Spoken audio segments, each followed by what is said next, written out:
Hey, folks, thanks for tuning in to this episode of Real Talk Fishing with No Limits. I'm your host, Brian Bashore with the Walleye Guys. And big shout out to all of you for following.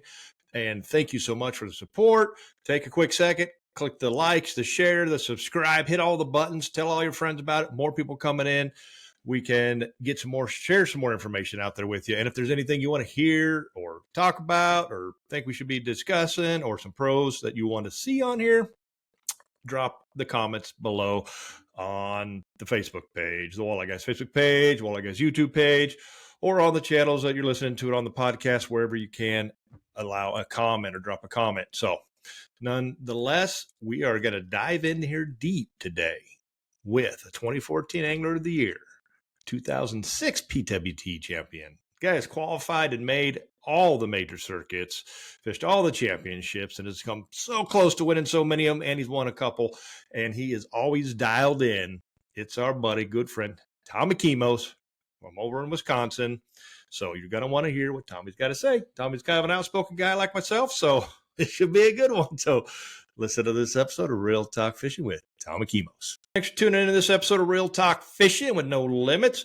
Today we've headed over to Wisconsin to talk to our 2014 Angler of the Year, 2006 PWT. The guy has fished every circuit, has won an assload of tournaments. If he hasn't got the championship, he's been that close so many times. AOY, PWT, FLW, AIM, NWTs, MWCs.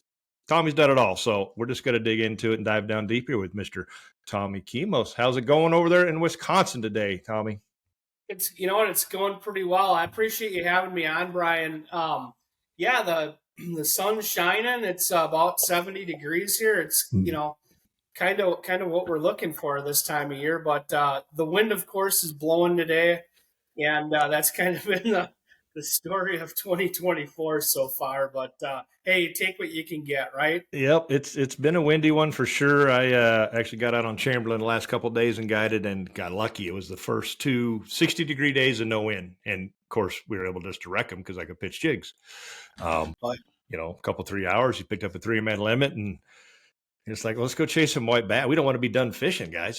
They were a couple older timers and said, this is nice. I'm like, we got our limit. We can't fish a walleye, but it's too nice out to go in. So we went up shallow and just chased a bunch of spotted white bass and enjoyed the beautiful day. So you gotta take them when you can get them.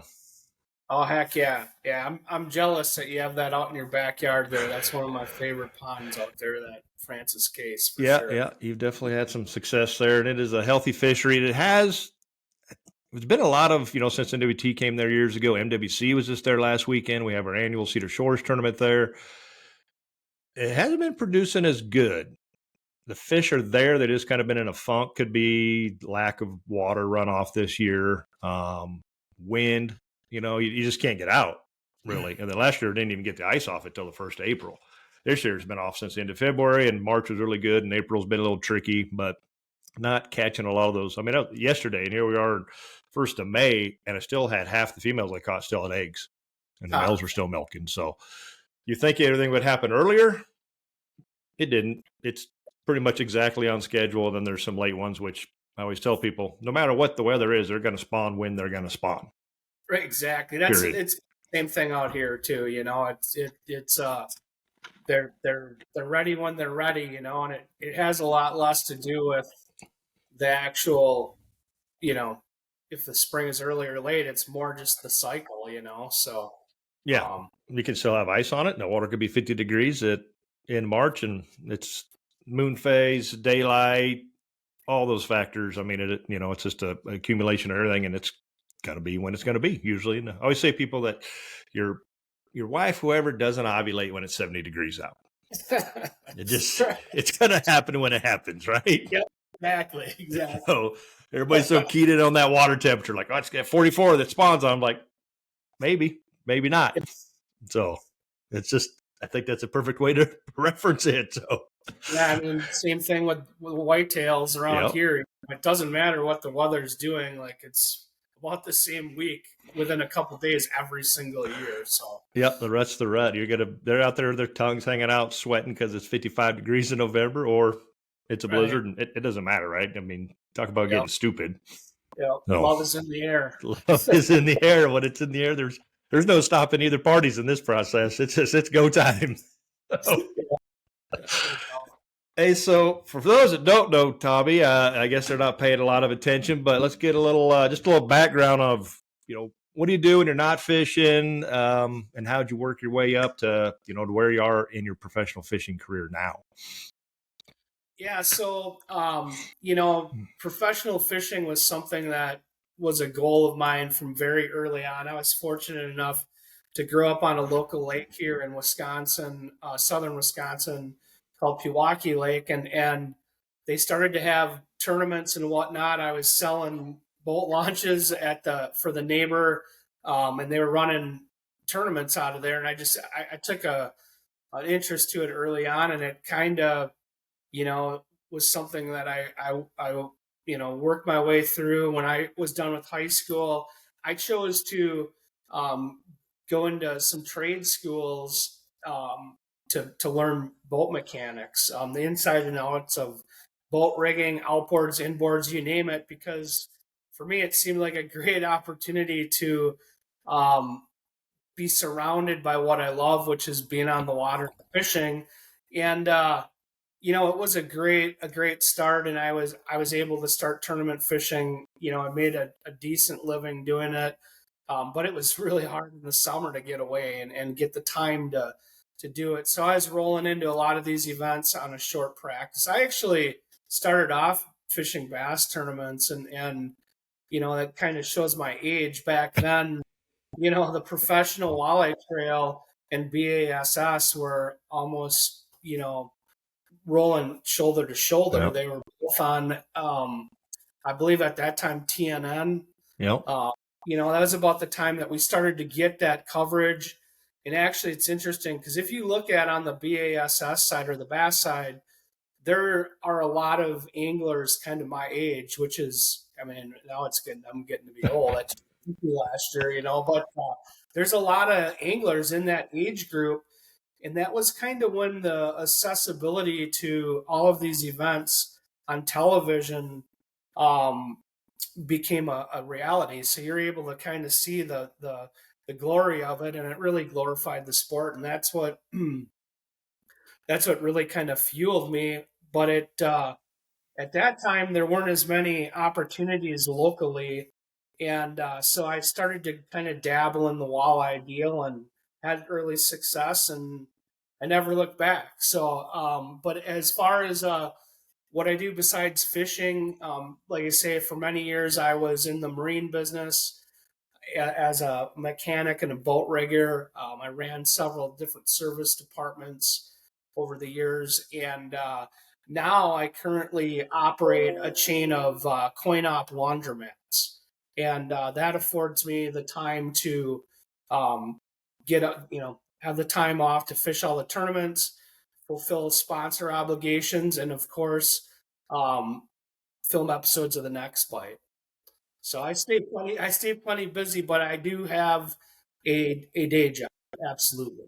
We all have something. It's tough there's no one making a living just fishing anymore in this world. So, or very It's few anyway.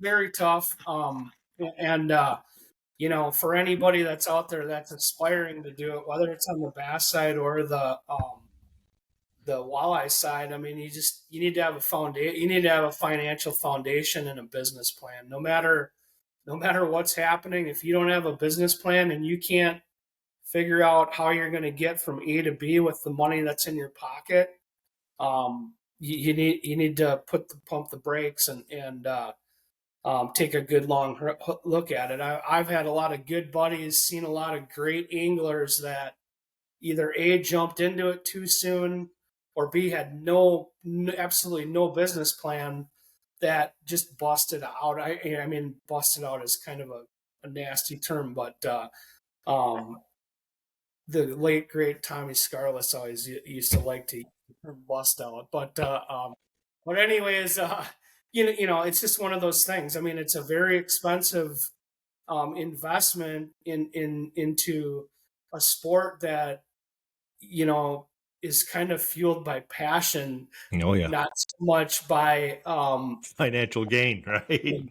right? So, you have to be smart about it. I mean, I love it, but I made a promise to myself and my family early on that the mortgage is going to be paid and there's going to be food on the table, no matter what I was doing with my fishing. But yes, I do have a day job, but I 100% treat fishing as a business, and I have, because I love it so much, I've always been on the conservative side of, hey, I'm a full-time fisherman. Maybe I'm not sure what it is, but here we are on our second go around with the economy since I've been doing this. And the first time around, it was in '06, I won the championship, and that should have been my launching point to fish uh, full time. And I just, something in the back of my head said, just go slow and let's see what happens here. And I'm really glad that I did that. That was a good move. Yeah, it's in a position where I've never had to do anything that I regret. I've never felt desperate. I always leave knowing that the mortgage is going to be paid whether I catch a stinking walleye or not. You know what I'm saying? Yep. So, I'm more of a realist with a lot of this stuff, and I get tons of people calling and asking me advice and, hey, how do I do this? How do I do that? And my line's always open for those conversations, but a lot of times I feel like people hang up and they're like, oh, but it's being, you have to be realistic. This is a very tough business. It's an awesome business to be in, but it's a darn tough one too. Yeah, it's addicting. You get sucked into it, and I mean, you see it in some of the young bass guys. You talk about an expense. I mean, they got a hell of an investment going in, to fish a whole season on the elite. Once you make it or you're invited, and it's some bust. I mean, you see the podcasts and YouTube videos out there. Some of these guys trying to track what they're spending, and they're complaining about payouts and whatever. And I mean, granted, our payout, we're on two different playing fields. We would love to have those minimum of $10,000 payouts for the top 50, right? Would be great. We'd like to see 25% of the field get paid again. But it's all gambling. It's the risk you take, but you got to, that's a key to long-term success is having a plan, your pro angling plan, your business plan, what you're doing. And the economy, you touched on it, and it's not good right now. It's people are being optimistic about it, but as a guide, I see it on the wall. Austin just made a post on his Facebook page that he's out for the rest of the season as a guide. You got to put the business and stuff first. And when those trips aren't coming in because of everybody's tightening things up, that's the reality. You got to make tough decisions. Yeah, that is the reality. And Austin's a good buddy of mine. We ice fish together, and he's just a great sportsman, runs a really good guide business. And I mean, he's an awesome fish. He's done excellent. And he's cashed a lot of checks. But he's making a smart decision because the tournaments will be there for him. Yep. He doesn't have any obligations right now that are making him fish the tournament. He's got a beautiful setup right down here in Lake Michigan. I mean, he's dialed for guiding all seasons, and I greatly respect him as an angler, but I really respect the decision that he's making. It's smart, and trust me, we haven't seen the last of Austin Rogetsky. He'll be back for sure. Yeah. He's a hammer. He's a force to be reckoned with. We had him on one of our earlier podcasts, and we'll get him on again. And yeah, hell of a guide, and got a great system where he's hunting, he's fishing, he's all season, he's all in. And like I said, the tournaments aren't going nowhere. And maybe he'll jump in on a local or, a smaller circuit that he doesn't have to go far from home, and he can jump in for a day and one day of practice type stuff just to scratch that itch I know he's got to have. So yeah, no doubt. And there are some, good platforms you know, and the weekend side of things that are a good option. So for everyone. So Yeah, we've got the AIM circuit, and we'll dig into that a little bit. But you talked about, like we'll use him as an example, but this business, it isn't easy, and it's not for everybody. And if you're fishing to make a living on tournaments, this is not going to happen. You can't really win enough money unless you're constantly winning first or second place, basically 2 or 3 times a year, if even. But it's the sponsorship dollars that you have to earn and work and really try to figure out how to have something and be able to add value. You've been doing this for a long time, so you know the ins and outs, as well as you're one of the hosts on the Next Bite now. Just kind of how do you feel or see that moving forward in the future, and then kind of current on sponsorship and partnership situations? You think it's going to tank a little bit, expand a little bit, or just kind of the guys that are doing it right should be able to hang on?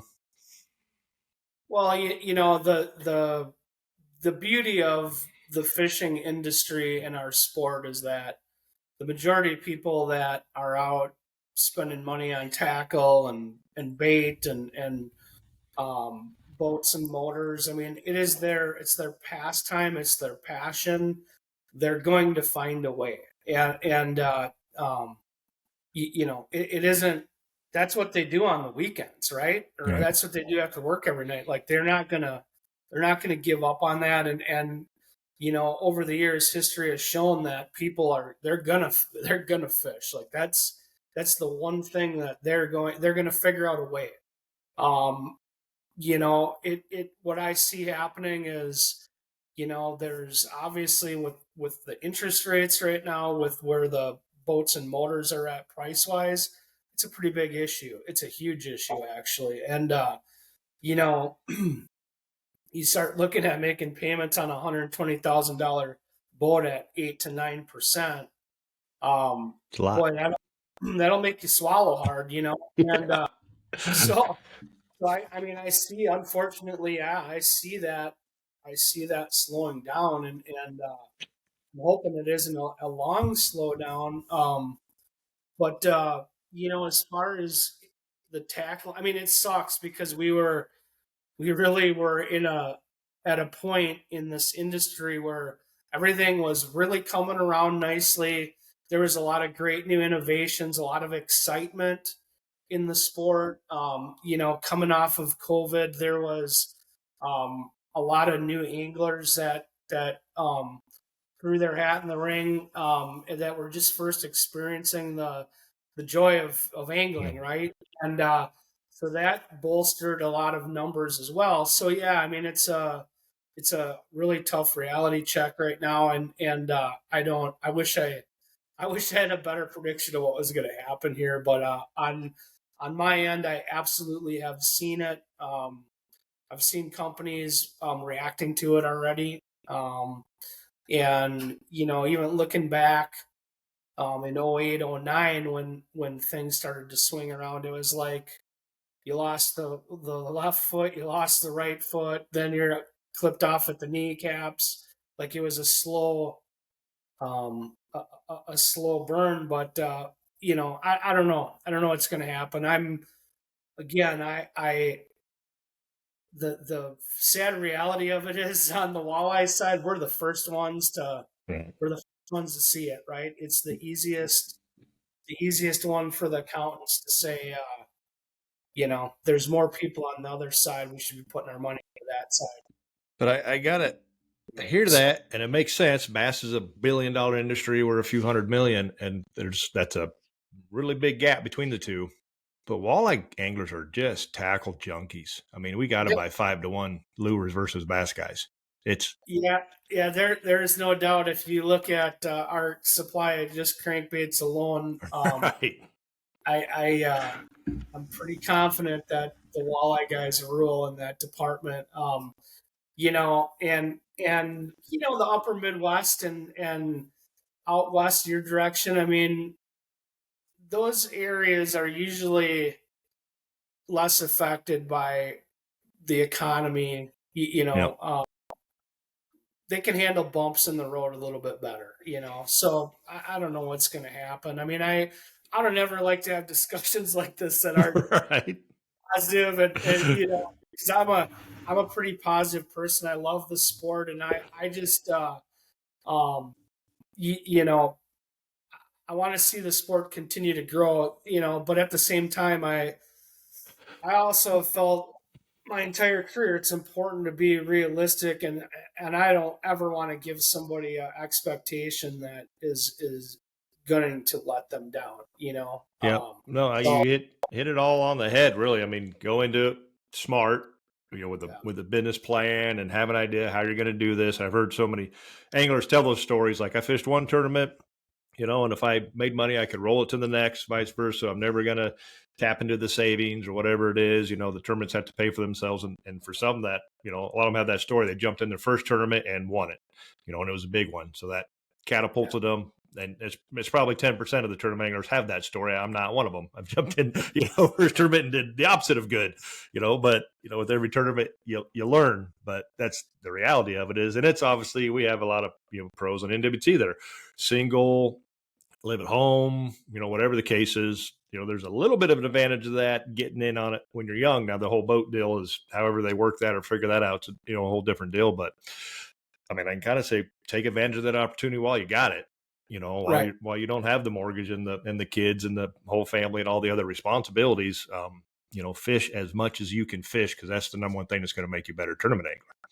Oh heck yeah! Like no matter what's happening in the world, like the more if you're aspiring to do it, the more that you're on the water, even if it's the area that I grew up in here, it's called the Lake Country area, but our lakes, as far as like walleyes go, are super mediocre, if not poor, and um, so I would go out fishing and try to learn tactics that I was fishing all day for the 5 walleyes that swam in the lake. You know what I mean? Yeah. But I felt like I was bettering myself by doing it, and just time on the water. Learning your electronics, just getting comfortable to whereas I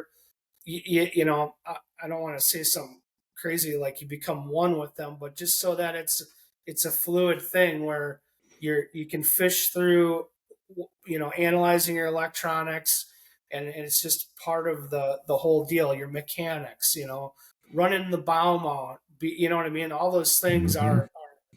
are important to becoming a better tournament angler, and just challenging yourself, every day. Go try to do something different. It doesn't really, you know, it doesn't really do you any good to just go and whale on fish every day. It's super fun, but it really doesn't make you a better fisherman. No, when it's easy, it's just easy for everyone, and you're not learning a lot. I try to tell it to people that, or they have one bait that they're like, I catch all this is the best bait you got to use. I catch all my fish on this. I'm like, well, what else do you use? Well, nothing. I'm like, well, that's why you catch all your fish on that, because Right. you're afraid to try something else. You only troll with the Uncle Rico #7 flicker shad. It is a good one. It's probably a go-to, but it's not.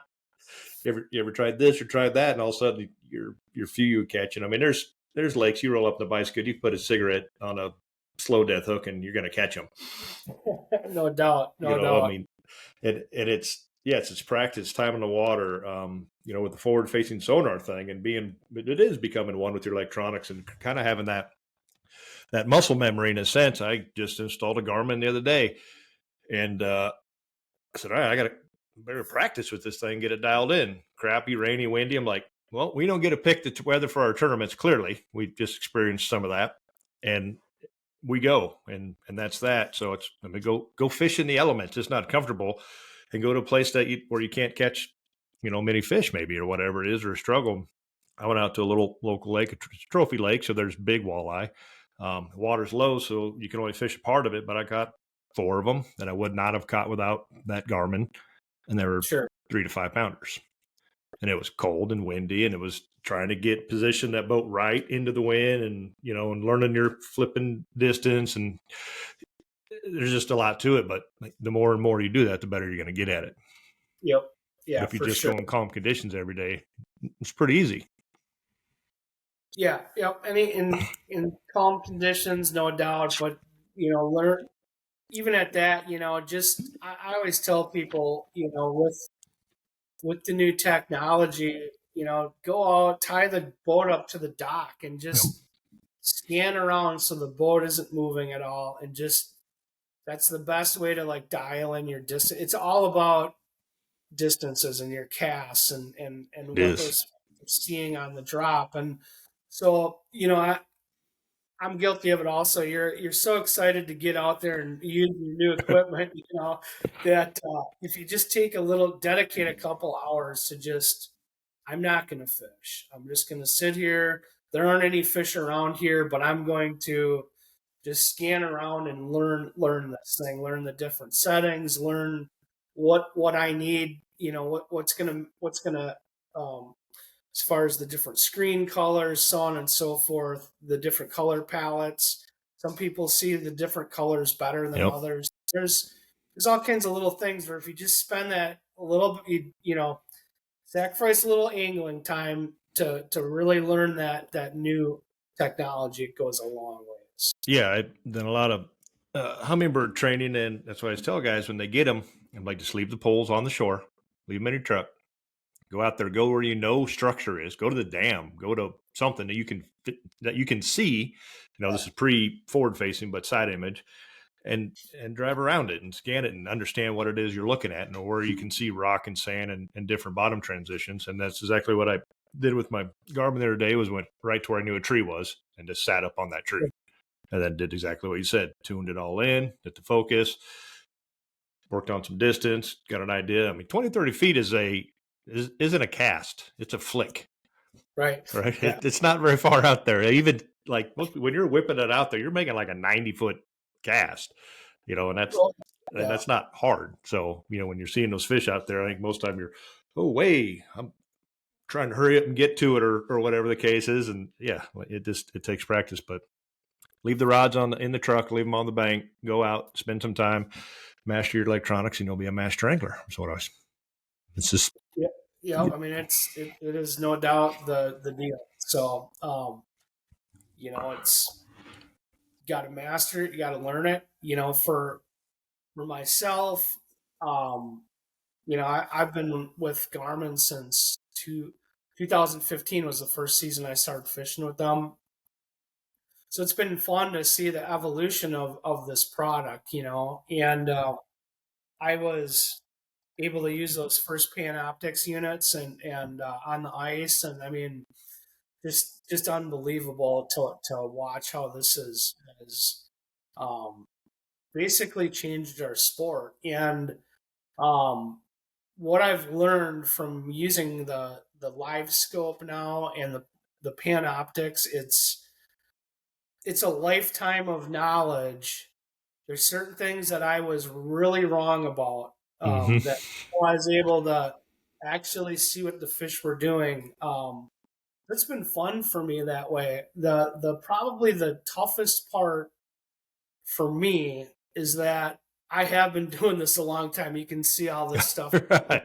Oh yeah, I don't have any of the dark stuff filtered around mine.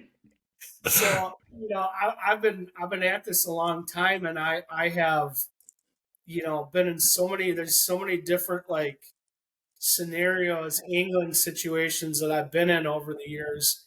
And I have so much memory in all these bodies of water, and it's really hard to just ignore that. Yeah. And it's kind of turned into my Achilles heel, really, is that I so many of these places you go to them and you want to do it the way that the way that you used to fish, where you thought you had an advantage over the other guys, where you were better than,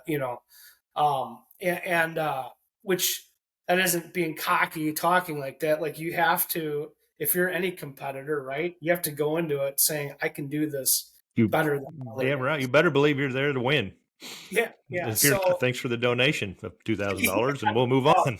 But yeah, so it's been, we go to these places and it's like, all right, I fished 8 tournaments here over the years. I think I know what we're going to be dealing with, and as far as what size fish you need to be catching. And with that live scope, you hear a lot of people that complain about it or whatever. What they don't understand is the fish that are being targeted now with live scope are fish that nobody ever used to even try to fish for. As walleye anglers, we always knew they were out there, and that's when we'd get our planer boards out and do the open water trolling deal. And you'd stumble into a few. But now, like, you can just go and you see them and cast at them. So it's different. That's really what's happening here. It isn't that you can catch them that much better with it. It's that they're basically fishing for different fish now, and that's why all these weights in these tournaments have just been ungodly, in my opinion. You take even like a body of water like Lake Erie. Your good ones all week long were 5-pounders, right? 5.5 pounders, and then the guy that wins it, he's got all 6.5 pounders, or you know what I'm saying? Like, it's just a different class of fish. A lot of these guys aren't even casting for fish unless they see that they're big enough that they would take them to the scales. So yeah, it's a totally different deal, and you'll never get me to say anything bad about it or complain about it. It's humbling is what it is. I mean, it really at the end of the day, that's all I can say is I need to be better with it, and at the same time, I was one of the first guys with it, Right. and I think I was, and it don't get me wrong, I've made plenty of money because of it, but some of these tournaments just, Green Bay, for example, when Drake and all those guys were just casting at those fish in the mud. I mean, I did that in practice, and I was just like, I'm going to get sucked into this, and I'm not going to be able to get my limit, and right. so, and even at Erie, coming out of Erie, like those guys in those big waves, I mean, that's next level stuff right Yeah, there. that is. It really is. So, but That is it is. I mean, game over, right? That is that you can do this in any condition right, at that yeah, point. So now it's like, all right, I gotta spend more time. Like I said, I gotta get good. I gotta get better at it. Period. yeah, As long as that's an available and legal tool in the toolbox at our level, yeah, you better open that toolbox, start using your tools, and just get better at it. So yeah, no doubt, no doubt. Yeah, I mean, the only thing that I've seen that I'm a little disappointed in, and I'm hoping we can figure out a solution for it, is that with new technology, there's new responsibility, right? all right, So we can see the fish now. We're casting at fish. We can see our lure um, as it sits, with the fish and whatnot. And I just, there's no doubt that we've had some tournaments that have been decided by guys that made bad decisions with it and kept fish that should have been thrown back. And, I hope that people understand that now that we're looking at them, that jig had better be in their mouth.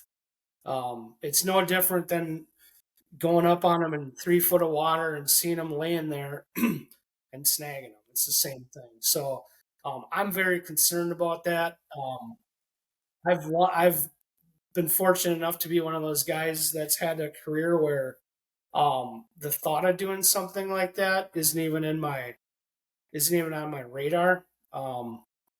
Matter of fact, last year we won the Battle on the Bay, and we ended up we won it, but if we actually threw a bigger bag of fish back that we snagged.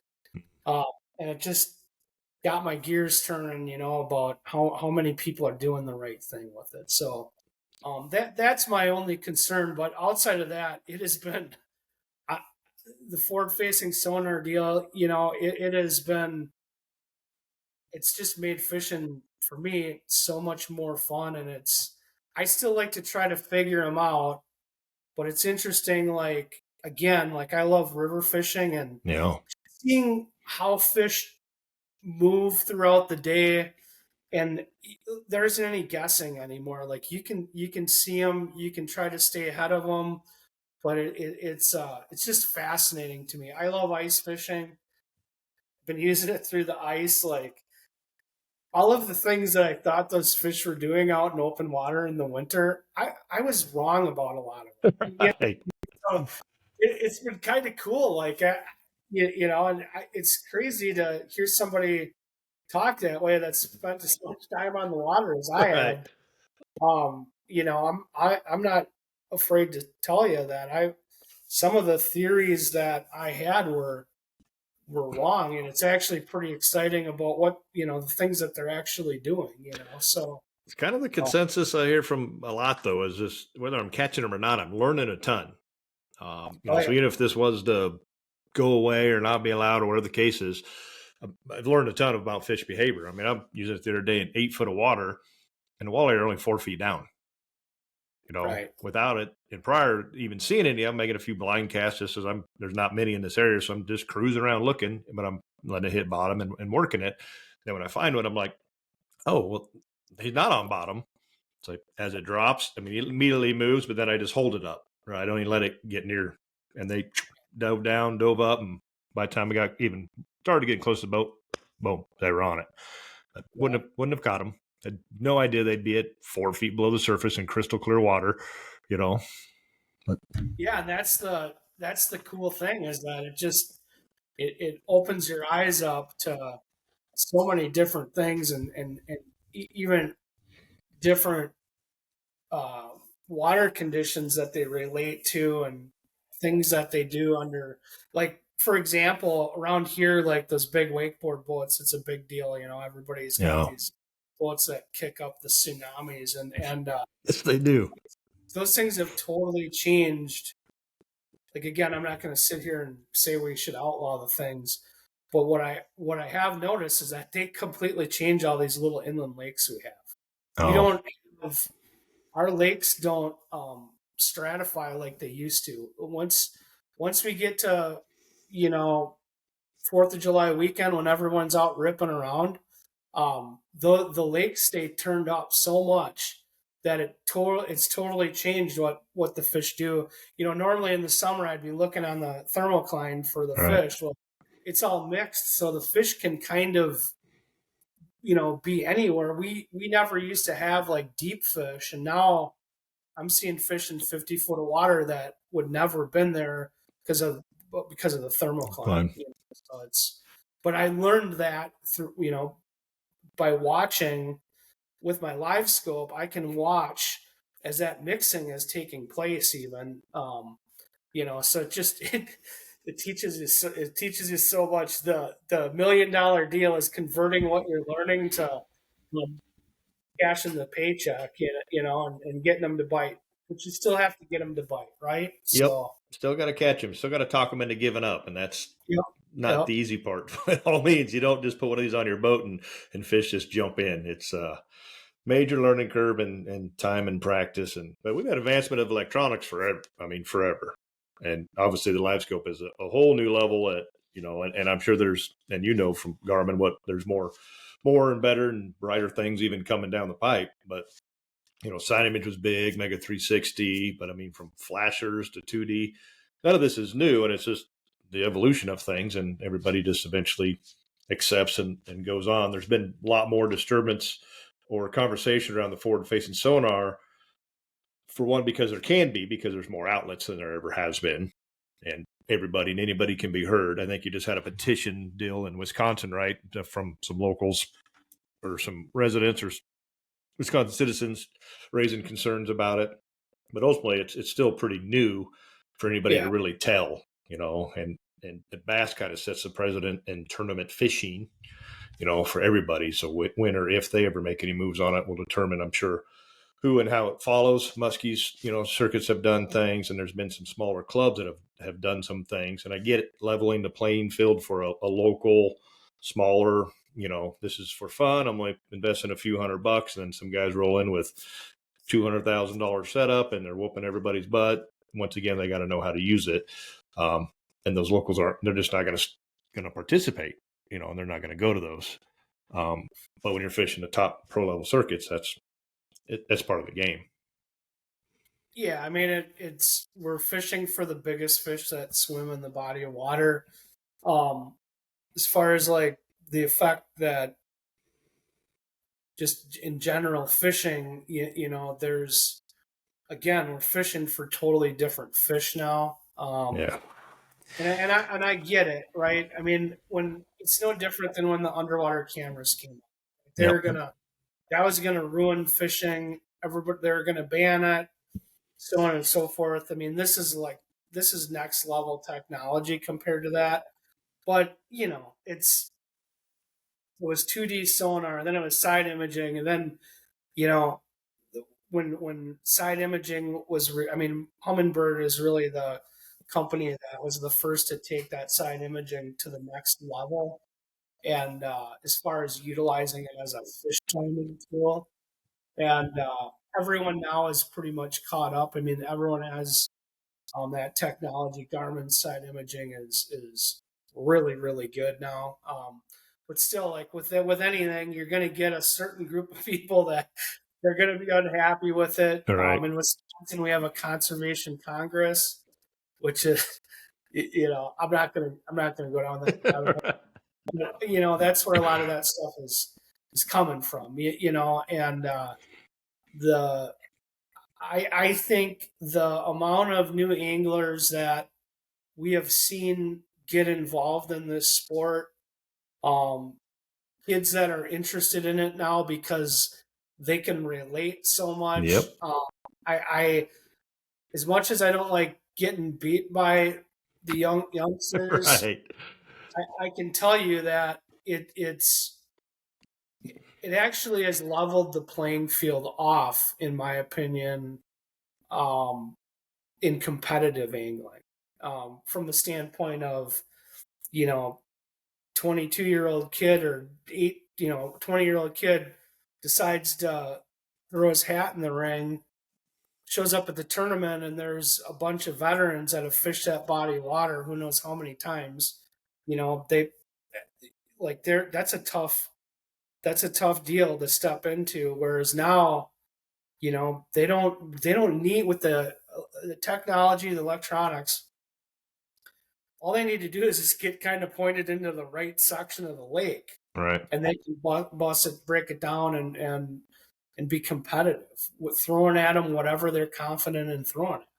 So from that standpoint, I think it's been good for the sport. It really has. I mean, you just look on the BASS side. I mean, it's um, there's a lot of young, Jay Chikurit. I mean, he's a freaking monster. Like Yep. what he's been doing is, Jason's a buddy of mine, and being from Wisconsin, there's only been a few bass anglers that have really had any sort of impact at the national level.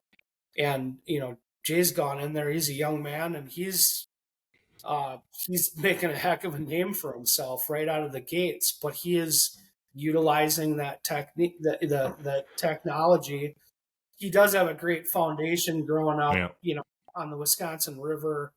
But he's a well-rounded angler. But with that technology, he's able to go to some of these places. I think where it's really made the biggest difference for the northern anglers is, when you go down south, um, having that ability to not have to know the secret stretches or the juice stretches, just being able to get into an area and fish what you're seeing on your live scope, I think is a big deal. So It definitely keeps the veterans in checks when these young guys show up and put it to you, and you're like, humbling, right? It's very like, there's no doubt. And like I say, like it's blowing me away what some of these guys are doing. But it's hard to, what do they say? It's hard to teach an old dog new tricks. Yep. But it isn't that I don't know the tricks. It's just I'm having a hard time letting go and putting her on high bypass and ripping around till I see them. It's hard not to be an old dog, right? Yeah, Sometimes exactly. It's It's coming though. So But the learning curve is just so much faster, though. For us guys that are 40s and 50s that grew up waiting for the Saturday morning fishing shows and the In Fisherman magazine, and you got YouTube and podcasts and social media, and how they win it. Boom, the guy can go out later that day, and try to implement those same techniques in the same spots, and put it out there, and that's great, I guess, and whatever it takes to get more anglers into the sport is ultimately what we want. So on the more optimistic side of not how industry struggles, this is how we make it better, right? We share the information, we put all the information out there, embrace the technology, teach. And like Tommy said, folks, his line is open. Give him a call. I mean, you can probably help people walk them through their Garmin settings, which I'm finding out there's a lot more on that one than I'm used to, but it's really pretty simple. I mean, it's like you said, tie up and look at something and then adjust your stuff. It's not, and there's there's a million videos out there that are going to tell you exactly where to start. It's going to be different every day, but yeah, absolutely. And it's Garmin. A lot of their default settings are their money. Like you can turn them on and roll with it. The fine tuning, the one tip that I will give everybody about live scope, actually this is a tip about 2D sonar as well, is that a dirty screen will always show you more. Everybody is kind of hung up on they want a nice, clear, pretty picture with a crisp fish mark and your bait spiraling down to that fish.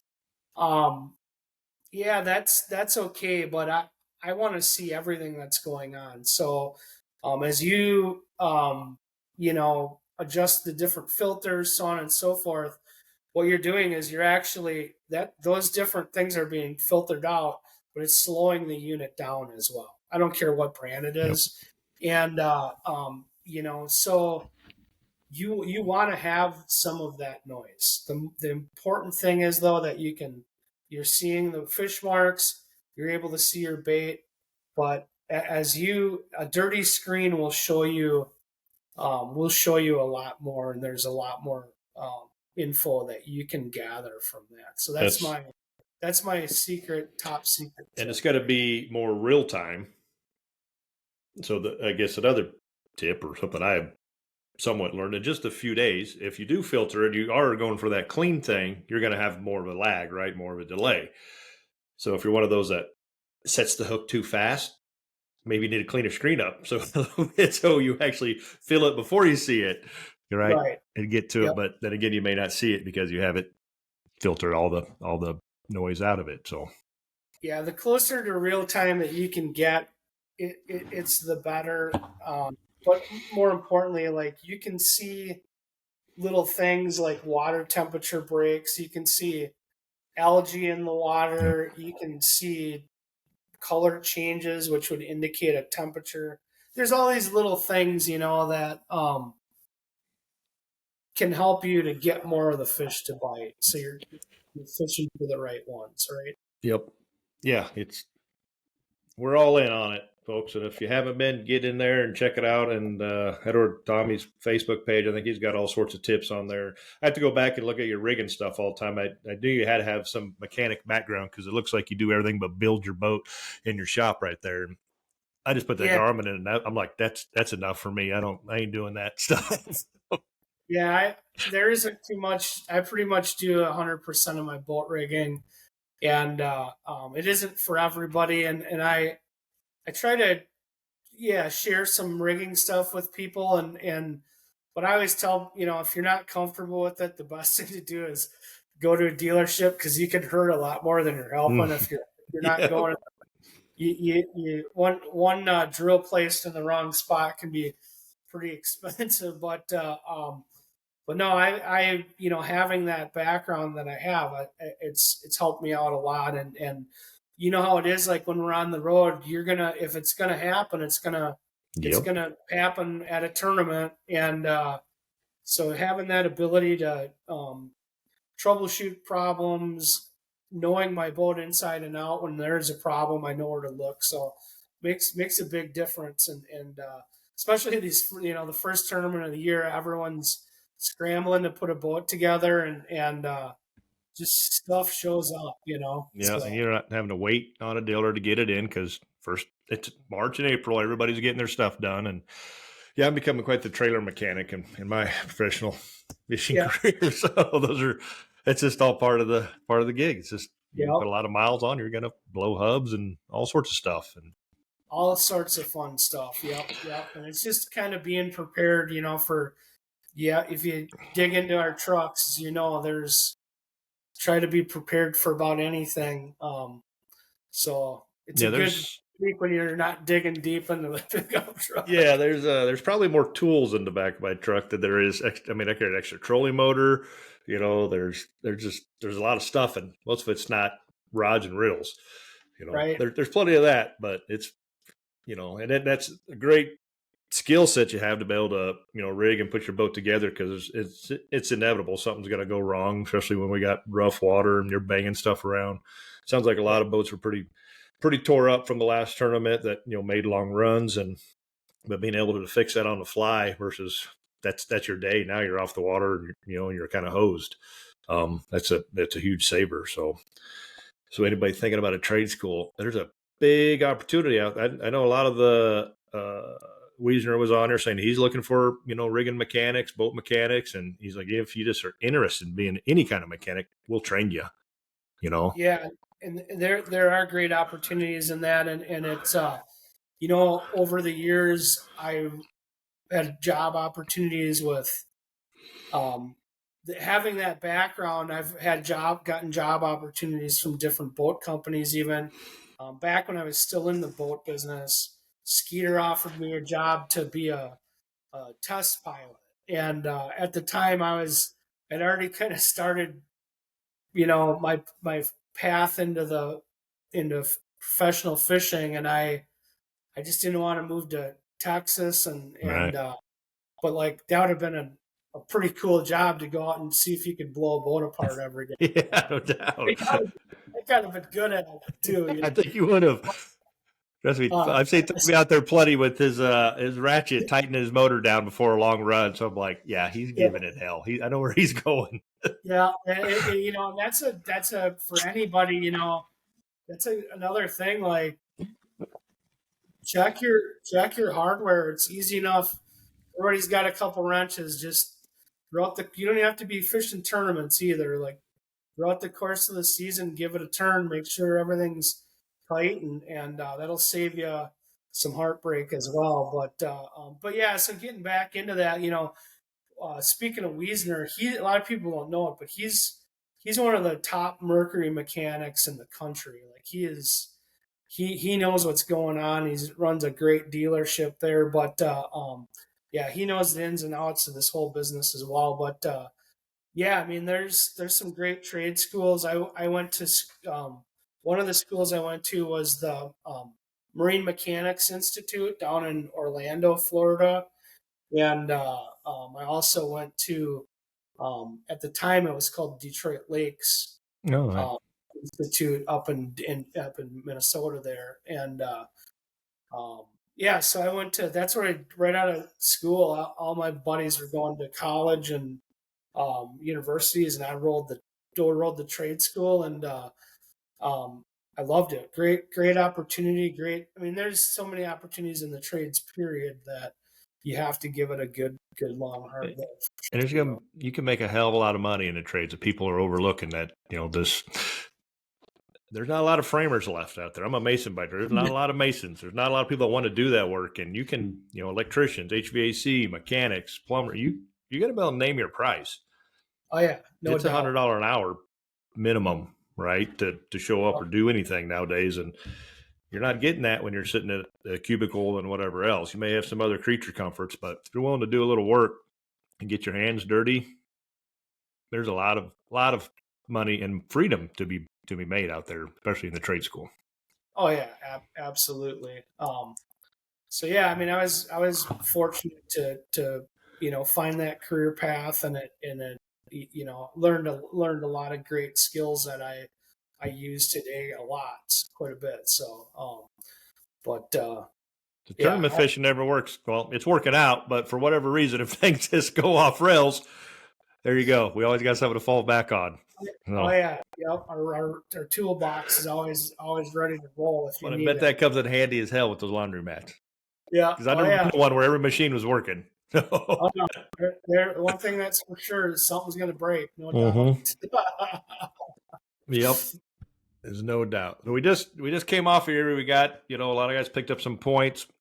I barely did because we had a major food bar on day 2 with only fishing about a half hour, but That was nasty on day 2. it was, and I've heard some more stories from other guys at Coenglers were throwing up and just not into it, and I don't even know how to explain it, but I had something higher power just saying, you got to get this guy out of here. Just things just aren't good. We'll survive. The boat's in one piece. A lot of boats up here are not in one piece.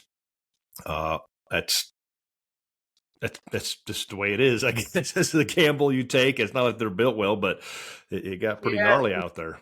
You put, we had 35 mile an hour winds there for a while, and that place gets so ugly. I mean, that Lake Erie is the only. I made some pretty long runs on the Great Lakes over the years, and Lake Erie is the only body of water that I've ever been out on a tournament day, and I wasn't sure if I was going to make it back, and that was back in like 3 or 4 years ago. No, this is going back even farther than that into the PWT. No, because we had a tournament out of Dunkirk also, though. Oh. Back in like 2003, I think, or 04, and yeah, there were the waves were. We had 50 mile an hour straight line winds come up, and we were all east of Dunkirk, and yeah, it was ugly. That was definitely one where my coingler was actually in shock after about a half hour running. Like he was absolutely in shock. Like he was out. He was gone. We got in and I started talking to him and he was like white as a ghost, not unresponsive, like hey, and but yeah, that was scary. One boat did flip in that tournament, but yeah, Lake Erie is no joke. And when the weather comes up on those, when you take a gamble when you go out on the Great Lakes in our boats, and there are, that wind comes up. You always hope it doesn't, but most of the time, if you look at 2 or 3 different forecast models, and you see wind in 2 out of the 3 of them, that wind is coming. It's coming. And that forecast on Friday kept flipping back and forth all week. And that morning, I actually thought they were going to cancel it before we got in the water because it was nasty in the morning. Yeah, it was. Before we launched. And then it laid down, and I'm like, I've seen this before. That's exactly what happened back in 03. We had storms. It laid down. We got out, got set, and all of a sudden, just straight white water. Which is exactly what happened. But yeah, fortunately, oh boy, I just saw my dogs go running past. They both have rabbits in their mouth. They'll be sleeping in the garage tonight. Yep. Their favorite time of the year, all you can eat bunnies. Yep, bunny season. Yeah, I knew we were gonna go too. I was talking to some guys on shore. I'm like, oh no, I said he's going. It's gonna lay down. It was fine. You just gotta use your head and manage the situation. And I mean, all but 4 or 5 boats basically fished all day, and it just it just is what it is. So, I mean, people kind of plan for it too and say, I'm not going to go where I want to go. I'm going to go over here because at least I can fish here all day. Yeah. And then I just have to worry about getting in. So some have made those decisions. I could trough them. Where I was at, I was able to pretty much trough them all the way back in. So it wasn't. Yeah. I mean, for a while there, though, I was troughing them, trolling, and like every third wave was breaking over the side of the boat. And I'm like, I told my co-angler, I'm like, this is getting to be borderline where we may call her a day here. Yeah. I had to go into them for a little bit, and that's what put us over the, like, this is no good. And then when we were able to turn and trough. I'm like, oh, been there, done that, and this is manageable. Now trolling in it, that's a whole different thing. Just getting in was, because you're going usually 20-ish or so to trough. You got to maintain a speed so that you don't take them all over the top and get tossed. But we're heading to the Mississippi, which I'm pretty sure it's a favorite place of yours. It's a river. You and I we love the rivers. How do we think that's going to set up? Looks like the water levels are rising finally. Yeah, I've been keeping an eye on those water levels since we got back from Erie, and that that pretty much dictates the bite there. Just you got to watch those water levels.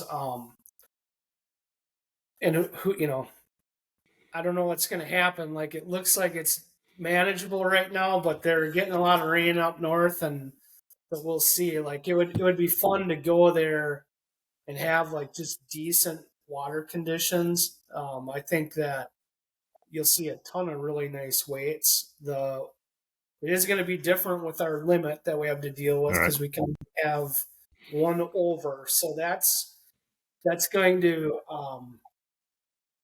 make it a much tighter tournament, I think. The rest of the season is going to be a much tighter tournament. Now that we're done with the coaling and these shorter, these smaller limits of fish, when it's all about the decisions. Yep, and the thing about the Mississippi River is that there's 10 and 11 and 12 pounders swimming around in that pool 4 and pool 3. So it's going to be you're going to have to really not get lucky, but you're going to have to hope that your overs are decent. That time of year, fish under 20 inches is, if you catch a monster, you might get it to sniff 3 pounds, but most likely they're going to be like 2.5 pounders, right? So, yeah, you aren't going to be able to make up a lot of ground there, I don't think, with like super slots. So it'll be interesting. To throw back a 5-pounder though is going to be really hard. But right. I mean, that puts you at 12, 13 pounds. Probably going to have a lot of those 9, 10-pound weights, maybe. Yeah. So, yeah, I mean, it'll be interesting. I always love going to that river. We have a love-hate relationship. I've had some real good tournaments there, and I've had some just really mediocre tournaments where I'm on the fish fry. I'm not on the winning fish, So hopefully, and another thing, this is the first time that we've been to Red Wing since points are an issue as well. Yep. So it's going to play into things as far as what guys are keeping and what guys are throwing back as well. So yeah, you'll see some more conservative fishing as the season progresses. Not for me. When you crap the bet on the first one, there's nothing. You can't be conservative. You got to make up a lot of points, or just hope there's a whole hell of a lot less people. But I don't want that. We want as many anglers as possible. We want those payouts to get stretched, and I'd rather compete against 150 versus 50. So, for sure, yeah, no doubt. I figure they'll be out of that field that we had at Erie, though. You won't see 50 of those names on the roster. That just had no intention of fishing any more than that first tournament. So, I mean, there's about 30 to 40 river studs out there that will definitely throw their hat in the ring for this. So I'm guessing we're going to see probably a 110. Yep, I concur. And the rivers I love them, but the locals always have an advantage on those rivers. The guys that grew up there. I mean, we go there a lot for these. I've never been to Red Wing, and shame on me because it's not that far away, and it's just hard to go. I got 2 hours of really good fishing here. Why drive 4 hours? But like you said, you got all those 10, 11, 12 pounders there. Those are a little easier to come by out there than they are on the Missouri River. So yeah, just can't wait. Looking forward to it. I expect the same thing. Probably a low, just over 100 something competitors in this one, and it's such, a lot of talk. This forward facing sonar play into it. Like Pepin's obviously, maybe got to be into play. It seems to be obviously a lot trickier on that river system using it, but maybe it's to pull them out. Or nonetheless, it's river fishing. You're bringing everything. You're trash Right. fishing. Oh yeah, yeah. There'll be guys pulling live bait. The obviously willow cats are always an issue out there. I don't know how any of that stuff is going to work with us, like going out of Minnesota, and yeah, there's. Because you can't have them on the Minnesota side, is that right? I don't really know exactly how the whole thing plays out. Well, you must, because New Everett's or Everett Resort sells them. Okay. And he's on the Minnesota side. So maybe you can't have him on the Wisconsin side, or is he not? No, Everett's is on the Wisconsin side. Oh, is he? Okay. Well, the hell I know. But yeah, I don't know. It's always, I always try to get them, and it seems like I always end up pitching something, ripple shad or ringworm or something, But yeah, so that'll be a factor. But yeah, I mean, open water trolling, there'll be guys scoping. The water level is going to, 100% dictate what the deal ends up being. If that water gets muddy and high, that changes a lot of the different ways that you can catch them. But it's just a matter of figuring out every day where they're going versus where they're at. So the key to successful turbot fishing is staying ahead. One step ahead where they're going. And in the river system, they're going.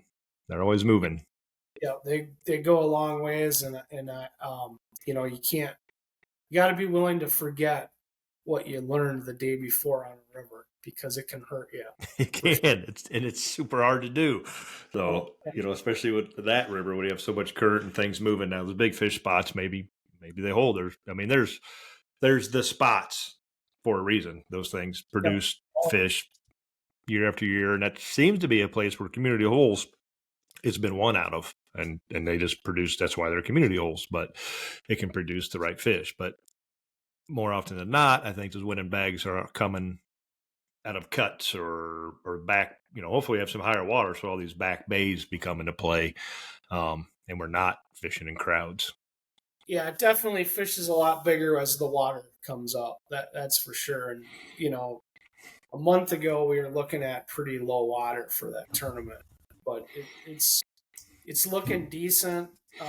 Like I said, we'll see what happens in the next week. I think next week, I don't know, our forecast around here, we got rain 5 out of the 7 days, so we'll see what happens. Yeah, and no other river really changes as fast as the Mississippi does. So with all those blocks and levels rising and lowering, and the Missouri's up a little bit right now, which is almost up to normal. But you go to Sakakawea, it's still way low. AOY could take another 15 feet. Francis Case is about par. Sharp isn't doing too bad. Lewis and Clark's pretty typical. Yeah, but I don't think they're. Yeah, we just had a lot of rain and creek runoffs. Not even the release of anything coming through dams right now. It's just rain. So, but those reservoirs are made to hold a bunch. Where the Mississippi is, they got to have water downriver. You got to move barges and you got to move things upriver. I mean, the whole thing. So it's a lot more critical on water levels and what's happening, and controlled a little bit more close in a sense. So, nonetheless, it's the Mississippi. We're looking forward to it. I definitely can't wait to get there and get back on a river. Then we're off to Green Bay, which is probably another place you tend to love a lot, I imagine. You've had some good success over there. Yeah, I'm looking forward to it. I need some redemption from last year. That was a tough one out there for me. But no, I'm looking forward to it. The 3 fish deal is, I don't really know what to think about it yet. Should be easier, right? Only you got to catch 3. Yeah, you only got to catch, but you literally could be out of the tournament after day 1 if you decide the wrong 3. If you're If your three weigh as much as one of mine, you're in trouble. You know what Yep. I'm saying? So, Yeah, it's gonna be tough to make up ground. but Somebody gets the right three, it's at the tough. same time, though, you can. There's definitely going to be people that are way too way too conservative or way too aggressive, I should say, that are going to come in with just one fish. It'll be a 9.5, 10 pounder, but so you're going to definitely hear stories of people Letting them go. throwing a bunch of fish back and regretting it. But What I saw Isaac Lackus just made a post earlier today, keeping track of fish over, I want to say 25, 27. I think he's got 229 in the last couple of weeks. yeah, Basically, eight there's 12 plenty pounders. there's plenty of big fish in there, and if that's what you're targeting too, I mean, Right. you're gonna catch them. And this time of year, the fishing's pretty darn good there. As it gets closer to when we're going to be there, they start to Right. get a little flipped. So, so we'll see what happens. But this right now is a good time of year to, pretty much now until the alewives come in is Pretty much good. now until we go there is a really good time to be there. That's Yeah. the way I understand it, right? Yeah. Mid June, it's like this gets to be really tough. So, but we're still going to catch them.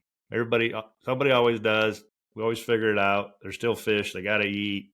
You got to figure it out. Yep. Name of the game. No doubt. So, yeah, it should be good. I mean, I'm looking forward to the rest of the season. The tournament that I wasn't really looking forward to is behind us, and the rest of the season looks good to me.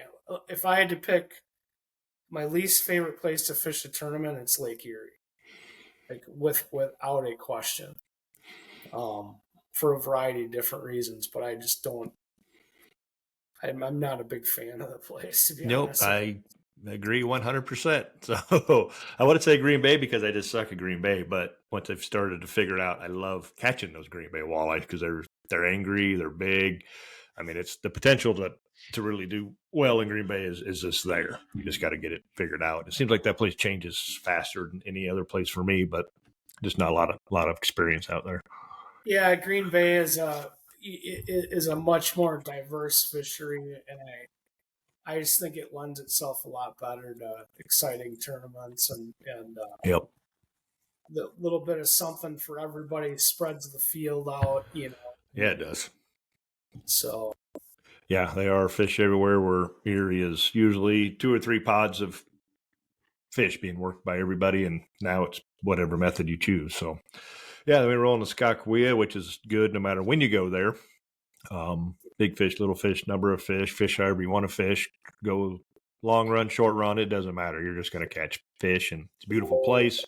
My favorite place out of everything. So, really looking forward to that one. I expect a pretty small field for that because the last tournament of this, the point season. So people that are traveling, that's furthest one away. So if you were far east and you're on the kind of cups and need to have a good tournament, probably you may not, venture to go and to spend that money to go that far. So it's usually a little smaller turnout, 100 to 110.